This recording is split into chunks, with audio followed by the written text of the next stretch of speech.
Assalamualaikum warahmatullahi wabarakatuh. Anak-anakku sekalian, selamat berjumpa kembali pada mata pelajaran Bahasa Indonesia. Pada hari ini kita akan membahas tentang materi yang berhubungan dengan cerita rakyat, yaitu hikayat. Oleh karena itu, mari kita awali proses pembelajaran dengan tidak lupa bersama-sama berdoa terlebih dahulu. Berdoa disilakan.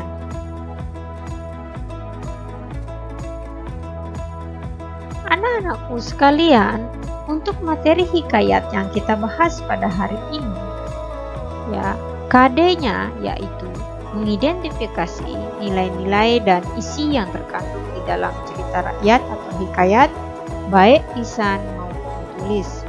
Dengan IPK yang pertama, mengidentifikasi karakteristik hikayat. Yang kedua, mengidentifikasi nilai-nilai hikayat. Tujuan pembelajarannya yaitu melalui kegiatan pembelajaran model inquiry diharapkan peserta didik dapat mempelajari materi teks cerita rakyat, hikayat, mengidentifikasi karakteristik dan nilai-nilai hikayat, memilah nilai dan kesesuaian dengan kehidupan sehari-hari. Dalam artiannya yang dilihat di sini adalah bagaimana nilai-nilai kejujuran, disiplin, tanggung jawab, dan kepedulian terhadap lingkungan, serta santun, responsif dan proaktif terhadap apa yang terjadi di sekitar peserta didik. Oleh karena itu, kita akan membahas materi hikayat ini dengan maksimal supaya nanti materi yang diperoleh pada pembelajaran ini bisa diterapkan di dalam kehidupan sehari-hari. Selanjutnya, apa itu hikayat? Asal-usul hikayat, yang pertama itu hikayat berasal dari bahasa Arab yang berarti kisah, cerita atau dongeng. Bentuknya bisa seperti prosa panjang, berbahasa Melayu yang bercerita tentang kehebatan dan kepahlawanan orang ternama dengan segala kesaktian, keanehan, dan kehebatan yang dimiliki. Selanjutnya, berdasarkan jenisnya, dilihat dari segi isi, itu hikayat tersebut dibedakan menjadi 3. Yang pertama, ada jenis rekaan, contohnya seperti hikayat Malim Dewa. Selain itu juga ada jenis sejarah, contohnya seperti hikayat Hang Tuah, dan ini sangat populer terutama di masyarakat bagian Riau di wilayah Sumatera. Dan yang ketiga yaitu jenis biografi, contohnya seperti hikayat Abdullah. Selanjutnya, untuk ciri-ciri hikayat yang akan mempermudah kita mengenal apakah itu hikayat atau bukan. Yang pertama yaitu berkembang secara statis dan memiliki rumus baku. Statis dalam hal ini itu bermakna posisinya itu tetap, karena hikayat ini termasuk jenis karya sastra klasik yang walaupun sekarang sudah memasuki era milenial atau zaman modern di masa global ini, cara-cara membuat hikayat tersebut atau ciri dari hikayat tersebut sifatnya tetap kontinu dari waktu ke waktu dan tidak mengalami perubahan. Untuk jenis rumus baku yang dimaksud di sini itu nanti masuk pada jenis puisi yang ada di hikayat tersebut, di mana rumusan dari karya sastra tersebut itu nanti sifatnya kontinu, tidak mengalami perubahan walaupun sudah lahirnya itu sudah bertahun-tahun lamanya. Yang kedua yaitu bersifat prologis.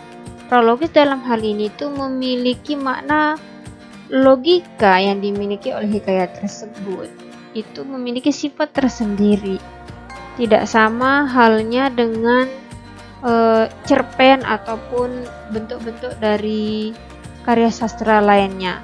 Mengapa demikian? Karena di dalam hikayat itu penulis itu membuat latar tokoh, sifat karakternya itu berdasarkan nilai-nilai atau amanat yang ingin disampaikan kepada pembaca.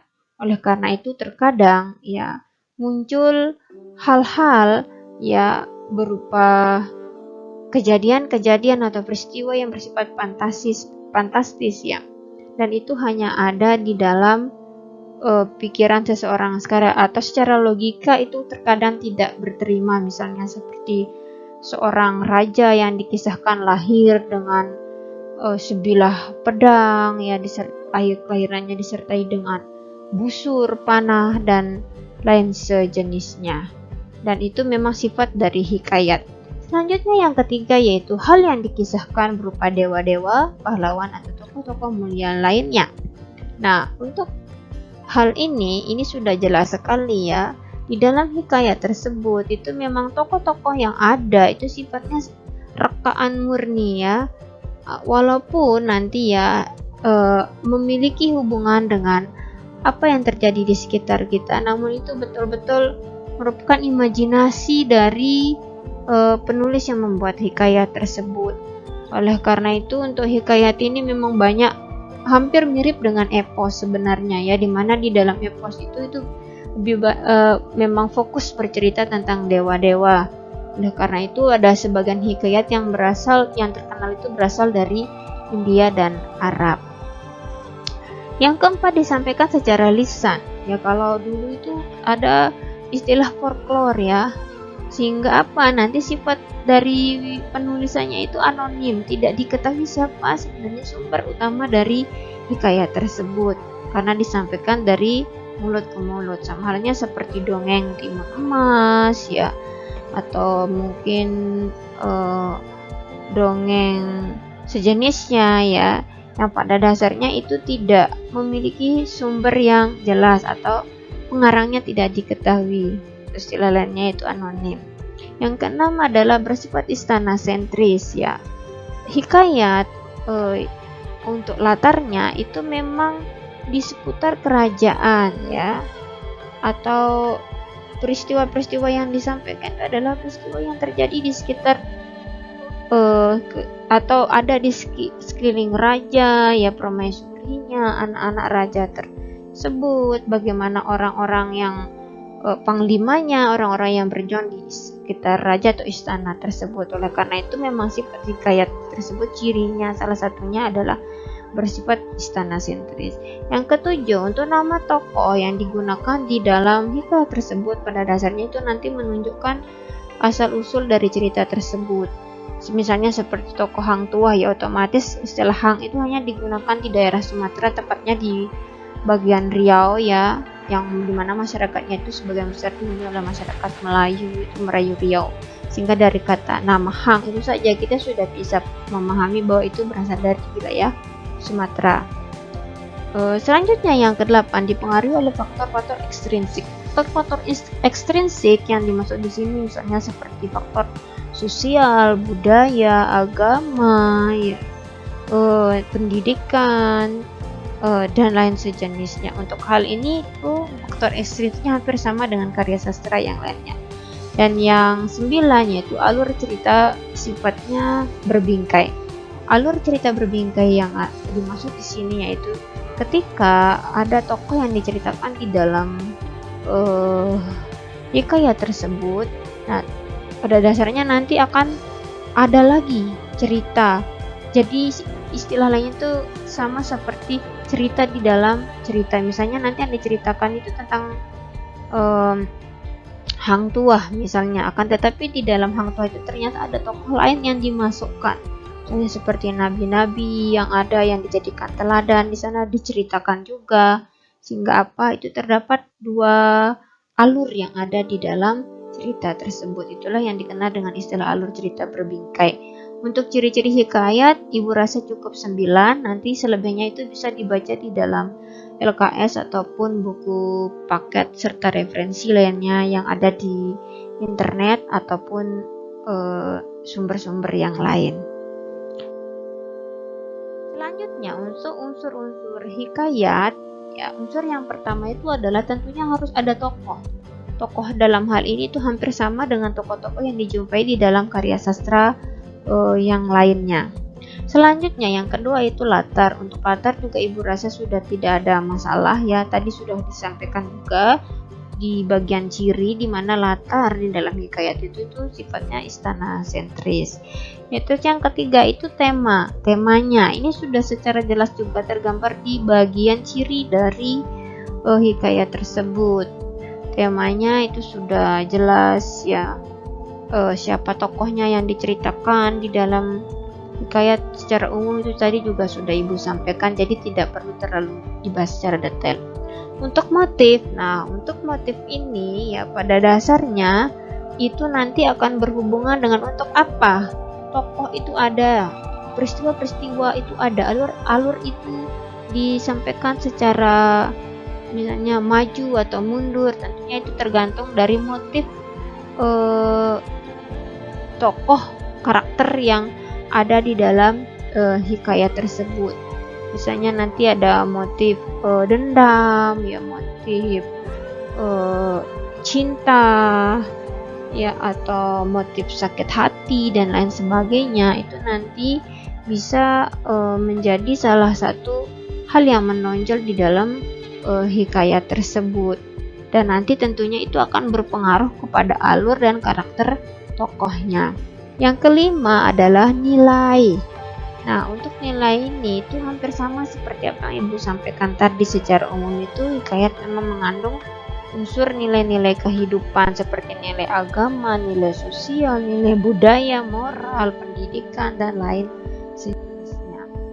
Nah, selanjutnya ya, nilai yang terkandung di dalam karya sastra itu dikelompokkan menjadi 3. Ini menurut Endang Kosasih.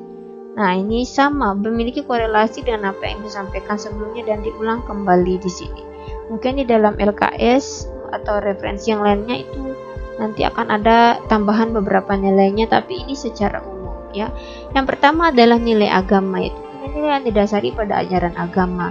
Nah, tentunya ini nanti berhubungan dengan bagaimana seseorang beribadah, bagaimana seseorang meyakini Tuhannya, ya. Ketika beribadah tersebut seperti apa nanti hubungan manusia dengan Tuhan, hubungan dengan sesama berdasarkan atau makhluk lainnya berdasarkan nilai-nilai yang terkandung di dalam agama. Yang kedua adalah nilai moral, yaitu nilai yang berhubungan dan baik buruknya perilaku seseorang atau kelompok masyarakat. Ya, nah untuk nilai moral ini nanti itu akan memiliki korelasi dengan etika, ya bagaimana seseorang berperilaku, bersikap ya ketika berhubungan atau berinteraksi dengan orang lain. Nah, ketika yang diceritakan itu tentang raja, tentunya nanti akan muncul dialog-dialog antar tokoh tersebut yang mengisahkan tentang bagaimana raja tersebut berinteraksi dengan punggawanya, pengawalnya, dengan perdana menterinya mungkin, atau dengan sesepuh-sesepuh masyarakat sesuai dengan tokoh-tokoh yang diceritakan di dalam hikayat tersebut. Nah, yang ketiga yaitu nilai budaya. Nilai budaya dalam hal ini yaitu nanti akan berhubungan dengan adat kebiasaan yang berlaku pada kelompok masyarakat tertentu. Misalnya di kerajaan A itu akan sering terjadi dilakukan sayembara misalnya, atau masih terdapat hal-hal yang ini ritual-ritual tertentu yang dilakukan pada saat tertentu. Ya, atau ada keyakinan-keyakinan khusus misalnya yang dimiliki oleh masyarakat sehingga perlu diadakan semacam kirap ya, atau mungkin ritual lainnya ya yang berhubungan dengan nilai-nilai budaya yang hidup dan berkembang di masyarakat.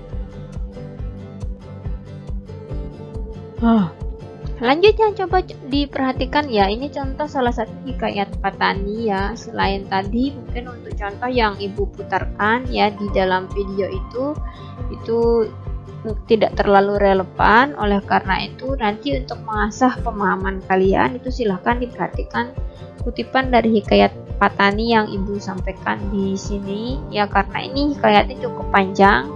Untuk cerita lengkapnya nanti bisa kalian unduh di Google atau bisa sekedar dibaca dengan dicari di Google. Ini kutipannya. Nah, tugas kalian sekarang silahkan diskusikan dengan teman sebangku nilai apa yang terkandung di dalam kutipan ini, apakah nilai sosial, budaya, agama, atau sejenisnya. Demikian untuk penjelasannya Ibu bisa sampaikan pada kesempatan ini, kurang lebihnya mohon dimaafkan. Jika terdapat hal-hal yang belum dipahami yang berhubungan dengan materi ini, silahkan nanti bisa menghubungi Ibu ya. Semoga bisa memberi manfaat bagi kalian semua. Wassalamualaikum warahmatullahi wabarakatuh.